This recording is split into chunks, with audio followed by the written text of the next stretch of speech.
Parlamentar რკინის დამცავი ჯებრის დაზიანების ბრალდები დაკავებულებს საპროცესო შეთანხმება გაუფორმდათ. საბა მეფარიშვილს და ომარ ოკრიბელაშვილს სასჯელის სახით 3 წელი განესაზღვრა, თუმცა ამნისტიის შედეგად მათ ეს სასჯელი 2,5 წელი გაუხდათ. საქმის დეტალებს ახლა გაგვეცნობს მაკა ლაშხია პირდაპირ ეთერში. მაკა, გისმენთ.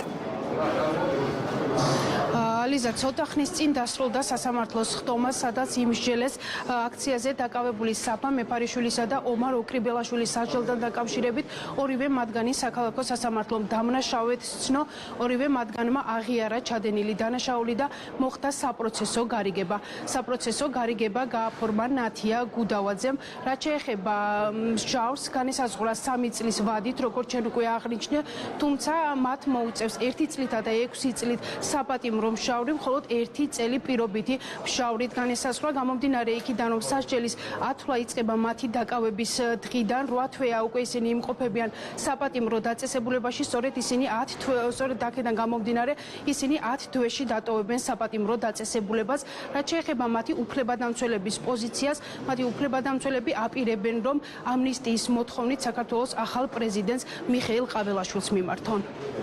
იმ შემთხვევაში, თუ მსჯავრდებულები მიიჩნევენ, რომ საპროცესო შეთანხმება დადებულია წამების არაადამიანური და მომცირებელი მოპყრობის ფაქტზე დაერღვათ, დაცვის უფლება არ არსებობდა საქმის არსებითი განხილვის გარეშე განაჩენის გამოსატანად საკმარისი მტკიცებულებები და სასამართლომ კანონის მოთხოვნათა დარღვევით დაამტკიცა საპროცესო შეთანხმება, მათ უფლება აქვთ განაჩენით 15 წლის ვადაში გაასაჩივრონ. მინდა ვთხოვ ახლა დანიშნულ პრეზიდენტს, რომ ორივე საბა მეფარიშვილი და ომარ ოკრიბელაშვილი, როგორც კი დადგება განაჩენი, მათ შორის სარეზოლუციო ნაწილს ალბათ ამ დღეებში გადმოგცემენ და 2 კვირის ვადაში შემდეგ უკვე ნათია გუდაძე მოსამართლე მოგვაწოდებს უკვე დასაბუთებულ ვერსიას განაჩენისას. ჩვენ შევეცდებით, რომ უახლოეს პერიოდში შევიტანოთ უკვე პრეზიდენტზე იმ თხოვნით, რომ შეიწყალოს ეს ახალგაზრდები. პროცესის შეთანხმების გაფორმა ბუნებრივია მოხდა, აღიარების საფუძველზე უპირველეს ყოვლისა ნაწილობრივი აღიარება მოყვა, ბრალდებულების მხრიდან, იმიტომ რომ ჩვენ მოგეხსენოთ საქმეში არსებობს ვიდეო მასალა და ამას ვერ გავექცევით. წარდგენილი ქმედება